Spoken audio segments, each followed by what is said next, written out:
one commodity that is most valuable on this earth is time. Time to love, time to live. From the moment the human body is born, it begins dying. I can live with no responsibility whatsoever.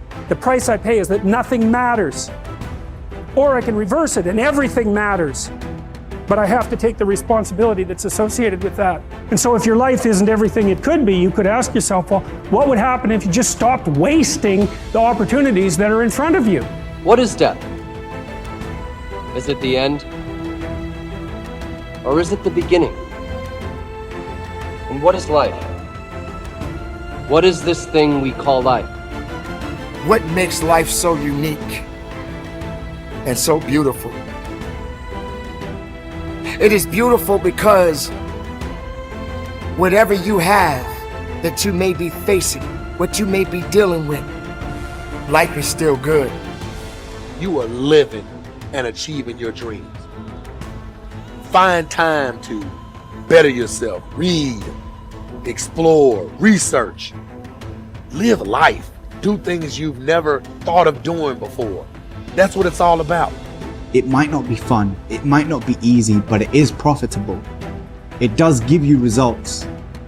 Think about all of the great people that we admire in our society and the things that they must have had to go through in order to make it look effortless. And one day you're gonna be great, but you think you got time. You think you got time. AET 3 years from now, 5 years from now. I'm telling you, you deserve to be great now. And not only do you deserve to be great, there's some people in your life. You must be yourself if you want to experience your true purpose in life. If you're different, be different. Be different and do it with pride. If someone doesn't like it, if many people don't like it, who cares?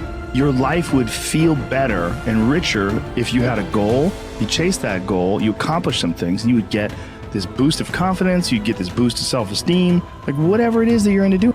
Learn from what you've just done, move forward. Learn from what you've just done, move forward. Repeat, repeat, repeat, all the way forward until one day you're going to get to the end of that tunnel and you're going to see the light. You need to take massive action. And if that doesn't work, try something else. If that doesn't work, try something else. Keep going with massive action and you will find the way because it will give you momentum. The time is now. The time is now to express and for people to believe in themselves. The time is now for it to be okay to be great. Listen to me, if you work for it, if you're willing to put in that sweat, that blood, and those tears, baby, I'm telling you, you can have what you want, be what you want, do what you want. Are you hearing me? And start now. Start believing, start dreaming, and create the life and the person that you really want to see.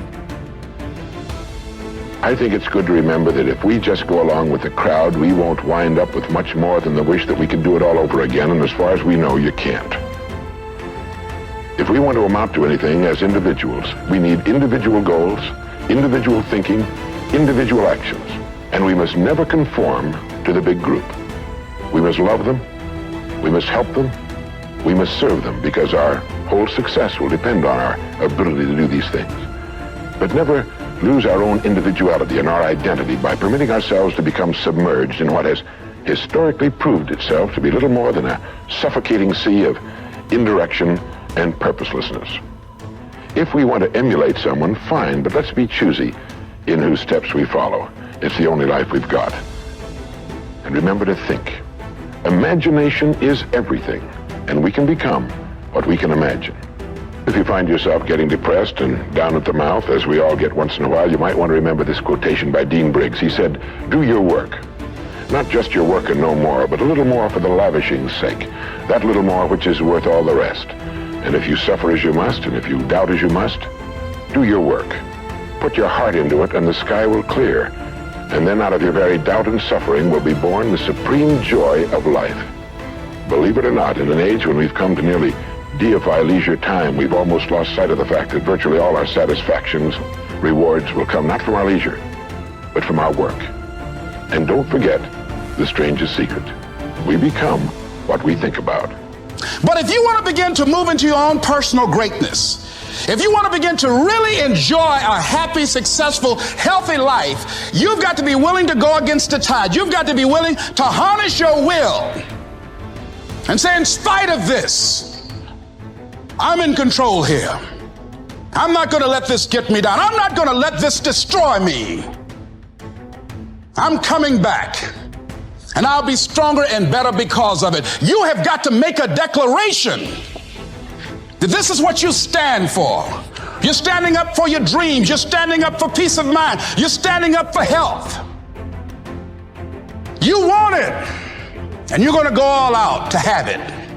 It's not going to be easy. When you want to change, it's not easy. If it were in fact easy, everybody would do it. But if you're serious, you'll go all out. So yes, I'm going to turn this situation around. I'm not going to sit back and moan and cry over what happened and what went wrong and who did what.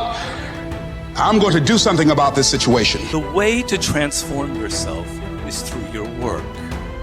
Now, I know this runs counter to our prevailing cultural prejudices.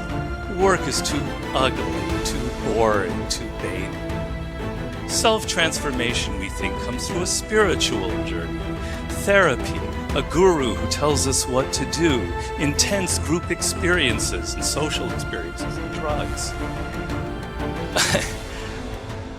But most of these are ways of running away from ourselves and relieving our chronic boredom. They're not connected to process, and so any changes that occur don't last. Instead, through our work, we can actually connect to who we are instead of running away. And by entering that slow, organic process, we can actually change ourselves from the inside out in a way that's very real and very lasting. This process involves a journey of self-discovery that can be seen as quite spiritual, if you like. And in the end of this process, we contribute something unique and meaningful to our culture through our work, which is hardly ugly, boring, or vain. This intense focus on one goal is not easy, but it is all important.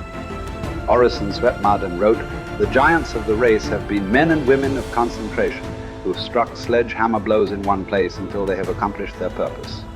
The successful men and women of today are those of one over, mastering idea, one unwavering aim, men and women of single and intense purpose." Marden also said that every great man has become great.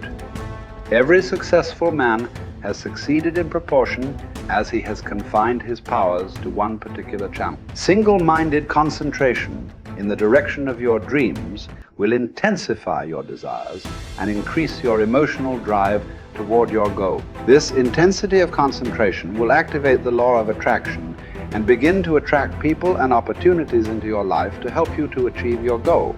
The more you think about your goal, the more it will come to dominate and direct your life. The more you think about it, the more rapidly you will move toward it, and it will move toward you. Great men and women are those who absolutely believe that they are put on this earth to do something wonderful with their lives. They have a vision of something greater or better than their current circumstances. Personal greatness means having a sense of destiny and a conviction that your thoughts and your imagination are the only real limits to your possibilities. William James said, compared to what we ought to be, we are only half awake. We are making use of only a small part of our physical and mental resources. Stating the thing broadly, the human individual thus lives far within his limits. He possesses powers of various sorts which he habitually fails to use. The founder of Success magazine, Orison Swett Marden, once said, "There are powers inside of you, which, if you could discover and use, would make of you everything you ever dreamed or imagined you could become."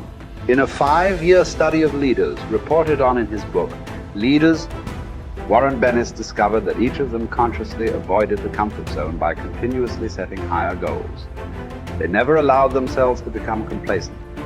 They lived their lives fully extended, always striving to be and do more. To develop unshakable self-confidence, you need to see yourself and think of yourself as a leader, and to do what leaders do. You need to stretch yourself toward the outermost boundaries of your potential. You need to set goals that draw out of you the very best that is in you. You need to work toward objectives that cause you to feel a sense of mastery and peak performance.